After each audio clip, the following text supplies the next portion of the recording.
माननीय अध्यक्ष जी, मैं व्यवस्था दे रहा हूँ इस पे, मैं व्यवस्था दे रहा हूँ अभी। अरे भाई हो गया, गृह मंत्री जी, मैं व्यवस्था दे रहा हूँ इस पे भी।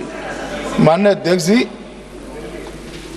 माननीय सदस्य वेणुगोपाल जी ने एक प्रकार से दो मुद्दे उठाए।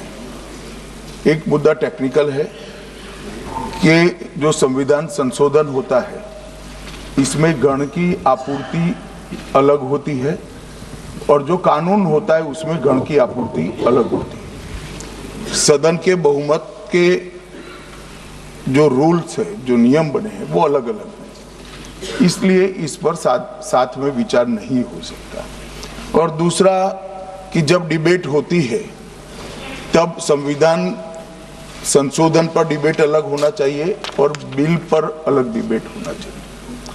माननीय अध्यक्ष जी, ये जो 3 बिल, एक संविधान संशोधन और 2 बिल सदन के सामने अभी प्रस्तुत किए हैं, उसमें से संविधान संशोधन करने के बाद महिला आरक्षण को लॉजिकल एंड ले जाने के लिए ये 2 कानून जरूरी है, इसलिए 2 कानून साथ में लाए गए। एक प्रकार से संविधान संशोधन होने के बाद जो जरूरियात उत्पन्न होती है उसी में से ये 2 कानून लाने का सोचा गया है। जहां तक उनका सवाल है कि बिल पारित करने में मत का विभाजन अलग अलग होता है, तो अभी हम चर्चा एक साथ में करें, क्योंकि एक कुल मिलाकर एट लेंथ में देखें तो एक ही विषय पर चर्चा होना है। जब आप बिल पारित करोगे तो स्वाभाविक रूप से तीनों संविधान संशोधन में अलग डिवीजन होगा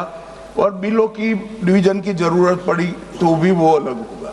तो इसमें किसी भी प्रकार के औचित्य का भंग नहीं है और कई बार ऐसा हो चुका है, कई बार ऐसा हो चुका है। जैसे नारी शक्ति वंदन अधिनियम में भी ये तीनों बिल एक साथ ही आए थे और इसी सदन ने उनकी सहमति से पास किया, मगर आज सुबह वो विरोध करने का तय कर आए मीटिंग में, इसलिए हर चीज में विरोध ही किए जा रहे हैं।